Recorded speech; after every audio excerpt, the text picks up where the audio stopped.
আল্লাহর হুকুম মোতাবেক আপনি রোজা রাখলেন, আবার বছরে 5 দিন রোজা রাখা হারাম, ঠিক কিনা?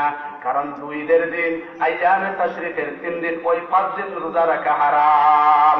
বছরে কয় দিন রোজা রাখা হারাম? 5 দিন। ওই 5 দিন আপনি রোজা কেন রাখেন না? ওই 5 দিন রোজা রাখেন না এই জন্য যে আল্লাহর হুকুম মানতেছেন। আল্লাহর হুকুম মানার নামই হলো ইবাদত। যেই ক্ষেত্রে যেখানে আল্লাহর হুকুম মানবেন সেইটা ইবাদতে পরিণত হয়ে যাবে। সুবহানাল্লাহ। আপনি ব্যবসা করবেন, আল্লাহ বলেছেন আল্লাহর হুকুম হালাল্লাহুল বাই'a ওয়া হারামার রিবা। আল্লাহ ব্যবসাকে হালাল করে দিলেন, সুদকে হারাম করে দিলেন। আপনি সুদকে ছেড়ে দিলেন, কিন্তু ব্যবসা ধরলেন। এখন ব্যবসা কার তরিকায় করতে হবে? নবীর তরিকায় করতে হবে, আল্লাহর হুকুম মোতাবেক করতে হবে। নবীর আদর্শ মতো যদি আপনি ব্যবসা করেন, নবীর আদর্শ মতো যদি আপনার জীবনের সব কিছু চালান, তাহলেই নবীর আদর্শ মানা হলো। আর নবীর যখন আদর্শ মানবেন, তখনই আল্লাহ রাব্বুল আলামিন আপনার জন্য জান্নাত অবধারিত করে দিবেন। সুবহানাল্লাহ। তাহলে ইবাদতের সংজ্ঞা বুঝে আসছে নাকি? ইবাদতের সংজ্ঞা শুধু নামাজ পড়ার নাম নয়।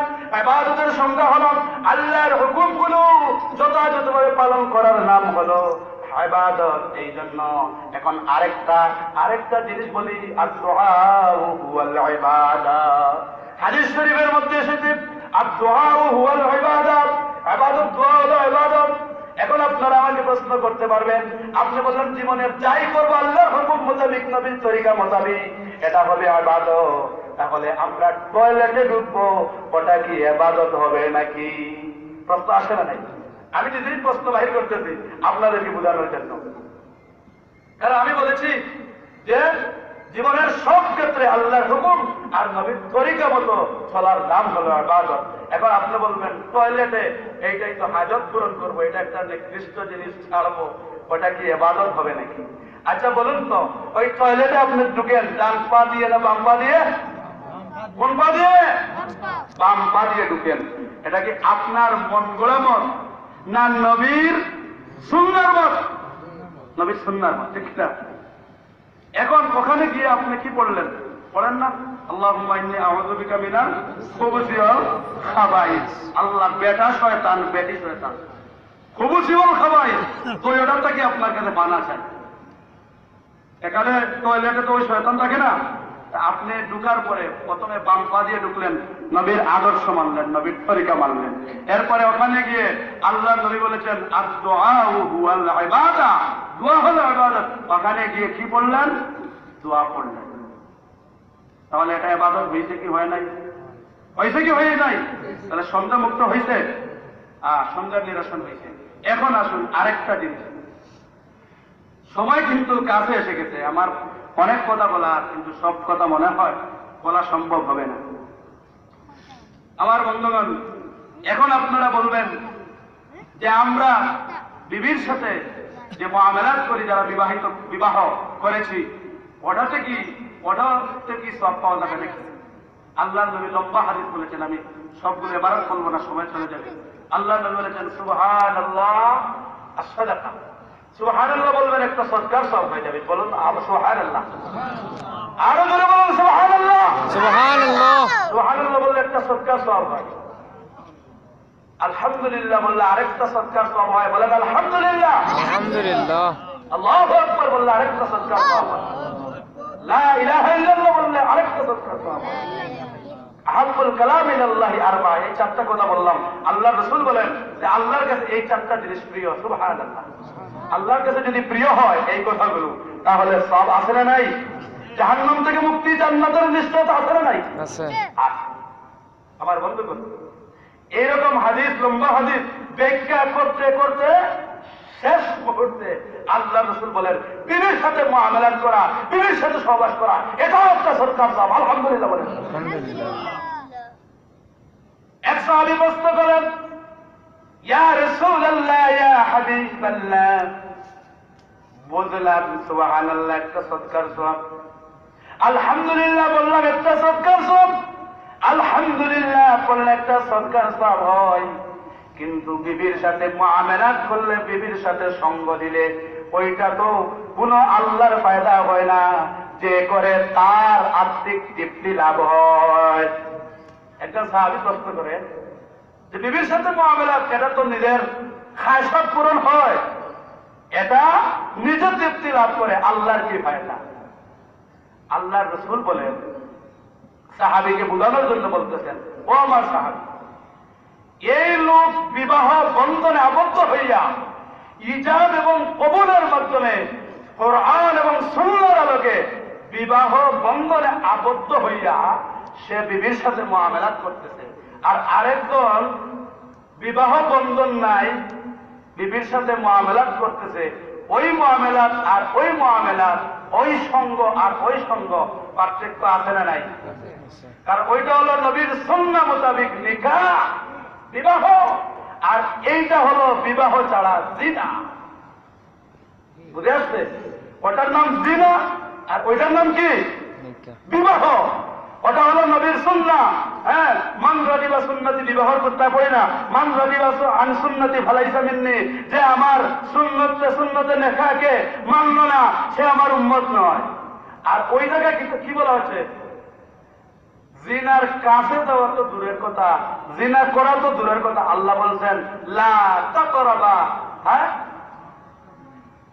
লা তাকরাবু জিনা, তোমরা জিনার তার কাছেও যাইও না, ইন্নাহু কানা ফাহিশাতান, এটা হলো একটা ফাহিশা, অশ্লীলতায় ভরা, ঠিক না?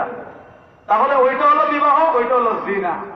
জিনা করা তো দূরের কথা, আল্লাহ বলছেন জিনার কাছেও যাইও না। আমার বন্ধুগণ, সাহাবী প্রশ্ন করলেন, ইয়া রাসূলুল্লাহ, বিবির সাথে মুআমালাত করব, এটা তো নিজের খায়সাত পূর্ণ হয়, বিবির সাথে সঙ্গ দিব, এটা তো আত্মতৃপ্তি লাভ হয়, কিন্তু ওইটার মধ্যে আল্লাহর ফায়দা কি হবে?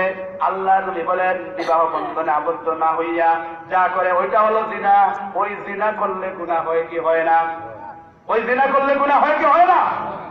তাহলে জিনা করলে যদি গুনাহ হয়, আল্লাহর হুকুম মান্য করে নবীর তরিকা মতো যদি বিবাহ বন্ধনে আবদ্ধ হয়, তাহলে ওইটার মধ্যে সদকার সব নিহিত হয়ে যায়। সুবহানাল্লাহ। তাহলে ইবাদতের সংজ্ঞা আজকে বুঝছেন তো ভালো কিনা? বোঝা যাচ্ছে?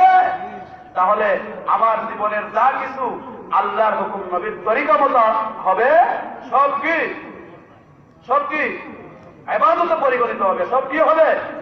ইবাদতে পরিগণিত হবে। আপনারা যে সাবজেক্ট দিচ্ছেন যে নবীর আদর্শ, আদর্শের কথা আসতেছে না, এই একটু ঘুরাইয়া নিয়ে আসছি, একটু ঘুরাইয়া নিয়ে আসছি ইনশাআল্লাহ। এরপরে আসুন, কোন জায়গায় ছিলাম মনে আছে? আপনাদের মনে না থাকলে আমার মনে আছে। আমার বন্ধুগণ, কোরআনের কাছে যদি আমরা প্রশ্ন করিও, কোরআন তুমি বিশ্ব নবী রাহমাতুল লিল আলামিনের উপর নাজিল হয়েছে, বুঝলাম। তুমি যখন নাজিল হয়েছ, কোন মাসে নাজিল হয়েছ? কারণ আল্লাহর কাছে আরবি মাস হলো 12টা। 12টা মাস যেহেতু আছে, কোন মাসে তুমি নাজিল হয়েছ কোরআন জবাব দিতে পারবে কি পারবে না? কোরআন সূরা বাকারার মধ্যে সুস্পষ্ট সুন্দরভাবে জবাব দিয়েছে, শাহরু রমাদানাল্লাযী উনজিলা ফীহিল কুরআন। এটা হলো রমজান মাস। এই মাসে আল্লাহ রাব্বুল আলামিন কোরআন নাযিল করেছেন। কোরআন সুস্পষ্ট জবাব দেয়, আমি রমজান মাসে নাযিল হয়েছি। এখন যদি কোরআনের কাছে প্রশ্ন করিও, কোরআন বুঝলাম রমজান মাসে নাযিল হয়েছ, কারণ প্রতিদিন তো রাত আসে, দিন আসে, ঠিক কিনা? এখন তুমি দিনে নাযিল হয়েছ না রাতে নাযিল হয়েছ, এই কথা যদি আমরা কোরআনের কাছে প্রশ্ন করি, তাহলে কোরআন তার সঠিক জবাব দিতে পারবে কি পারবে না? কোরআন সূরা কদরের মাধ্যমে জবাব দেয়, ইন্না আনজালনাহু ফি লাইলাতিল কদর। আল্লাহ বলেন, আমি কদরের রজনীতে, লাইলাতুল কদরের রজনীতে আমি রব্বুল আলামিন কোরআন নাযিল করেছি।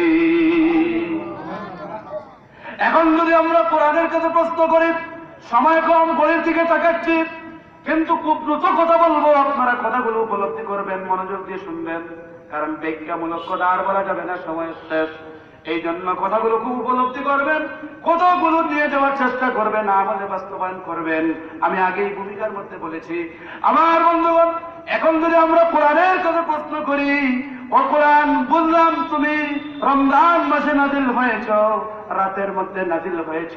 ও কোরআন আমরা তো মানুষ, আমরা মানুষ, আমাদের পারিবারিক নীতি আছে, আমাদের সমাজ নীতি আছে, আমাদের রাজনীতি আছে, আমাদের সব কিছু আছে। আমরা এই দুনিয়াতে এসেছি শুধুমাত্র তো মসজিদে বসে থাকলে হবে না, ঠিক কিনা? শুধুমাত্র মসজিদে বসে থাকলে হবে? আল্লাহ কি বলছেন যে শুধু মসজিদে বসে থাকার জন্য?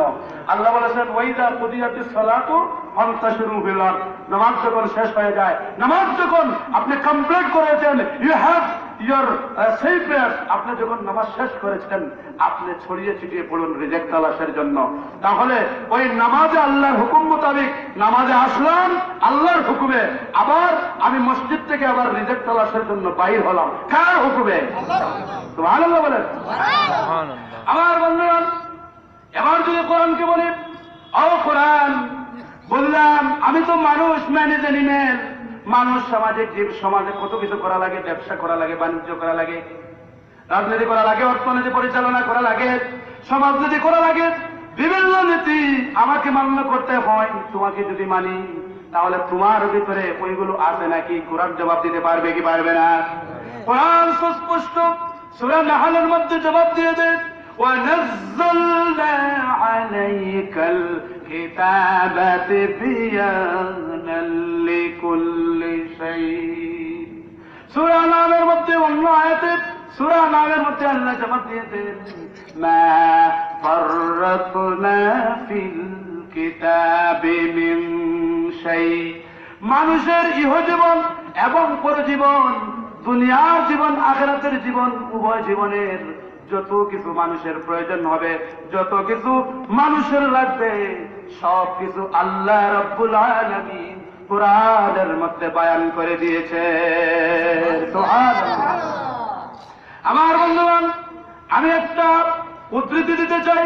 আমাকে সৃষ্টি করলেন আমার আল্লাহ, এই কোরআনও সৃষ্টি করলেন আমার আল্লাহ, কিন্তু কোরআনের মওদু হলো, কোরআনের আলোচ্য বিষয় হলো, প্রতিটা জিনিসের আলোচ্য বিষয় আছে।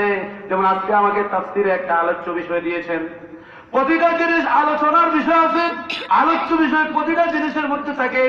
আপনি ফ্যামিলি চালাবেন, এর মধ্যে একটা বাজেট থাকে, আপনি কিভাবে ফ্যামিলিটা পরিচালনা করবেন থাকে কি থাকে না, আপনার সব কিছু একটা আলোচ্য বিষয় থাকে, একটা আলোচনা পর্যালোচনা হয়, আপনার জীবনের সবকিছু আলোচনা পর্যালোচনার ভিত্তিতে হয়। এখন আমরা মানুষ, আল্লাহ আমাদেরকে সৃষ্টি করলেন, আমাদেরকে কোরআন দিলেন, কিন্তু আমাদের জীবনে যা কিছু প্রয়োজন আছে, যা কিছু লাগবে, যা কিছু সামাজিক ভাবে হোক, পারিবারিক ভাবে হোক, রাষ্ট্রীয় ভাবে হোক, যেইভাবে হোক, সব কিছুর বিশ্লেষণ, সবগুলোর ব্যাখ্যা সহ আল্লাহ রাব্বুল আলামিন 30 পারা কোরআন শরীফের মধ্যে বর্ণনা করেছেন। সুবহানাল্লাহ। আরেকটা উদাহরণ দিলে বুঝে আসবে। আপনি একটা মোবাইল কিনেছেন, মোবাইল কেনার সাথে সাথে একটা গাইড বুক দেয় কি দেয় না? আপনি একটা ফ্রিজ কিনেছেন, ফ্রিজ কেনার সাথে একটা গাইড বুক দেয় কি দেয় না? আপনি একটা গাড়ি কিনেছেন, গাড়ির সাথে একটা গাইড বুক দেয় কি দেয় না? আল্লাহ রাব্বুল আলামিন আমাদেরকে সৃষ্টি করেছেন, আমাদেরকে এই পৃথিবীতে পাঠিয়েছেন, কিন্তু আমরা যাতে বিপদগামী না হতে হয় এই জন্য আমাদের গাইড বুক হিসাবে, হেদায়েতের গ্রন্থ হিসাবে রব্বুল আলামিন আমাদেরকে 30 পারা কোরআন দিলেন। সুবহানাল্লাহ। আমার বন্ধুগণ, কেন 30 পারা কোরআন দিলেন? কেন গাইড বুকের দরকার? আপনি মোটর সাইকেল কিনেছেন, ফ্রিজ কিনেছেন, মোবাইল কিনেছেন, আপনি তো হাতে পেয়ে গেলেন, কিন্তু গাইড বুকের কেন দরকার? গাইড বুকের এই জন্য দরকার, হঠাৎ করে আপনি ভুলে গেলেন সুইচ কোন দিকে দেয়, ডান দিকে দেয় না বাম দিকে দেয়, সুইচ কোন দিকে মারতে হবে, হঠাৎ করে আপনি ভুলে গেলেন। ভুলে গেলে কি করতে হবে? আপনি বলবেন, আপনার ঘরের ফ্যামিলির লোককে বলবেন, সাথে সাথে ওই গাইড বুকটা নিয়ে আসো, আমি দেখি ওইটা কিভাবে সে অ্যাসেম্বল করেছে। কেন গাইড বুক আনেন? গাইড বুক এই জন্য আনেন যে দেখি আমি তো সুইচটা দেই, কাজ হয় না, আলো আসে না, পাওয়ার আসে না, ওইটা কিভাবে অ্যাসেম্বল করা হয়েছে, ওইটা নিয়ে আসো। আপনি গাইড বুক দেখলেন, দেখার সাথে সাথে আপনি ওই মেশিনটা, যন্ত্রটা সুন্দরভাবে আপনি চালাইতে সক্ষম হলেন, ঠিক না? ঠিক। আল্লাহ রাব্বুল আলামিন আমাদের প্রকাশ্য দুশমন, প্রকাশ্য শত্রু, ইন্নাহু লাকুম আদুউম মুবিন, আমাদের প্রকাশ্য দুশমন, আমাদের প্রকাশ্য শত্রু কোন দল নয়, প্রকাশ্য শত্রু ইবলিস শয়তান। কে প্রকাশ্য শত্রু? না কোন দল,